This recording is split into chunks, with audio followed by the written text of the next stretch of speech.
Your landlord changed the locks to your unit and didn't give you a replacement key. Now what? This is called an illegal lockout. Your landlord is not allowed to evict you without an order from the Landlord and Tenant Board. Only the LTB can issue an eviction order, and only a sheriff can enforce that order. Here are 5 steps to take immediately if you've been locked out.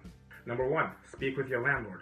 You can contact your landlord and ask for a copy of the key and remind them that it's illegal under the Residential Tenancies Act for them not to give you one.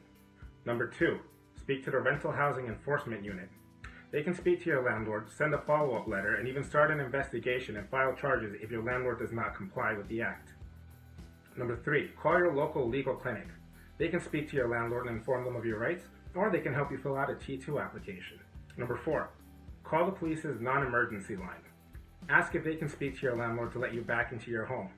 Make sure you have proof that you live there, such as a driver's license or a piece of mail with your address on it. Number 5, file a T2 application about tenant rights. In your application, you can ask for an interim order directing the landlord to let you back into your unit. At Williams Legal, we have the knowledge and the experience to help guide you through the landlord and tenant process and ensure that your tenant rights are protected. If you find yourself in this or a similar situation, give me a call at 437-771-5904 or an email at lopezparalegal@outlook.com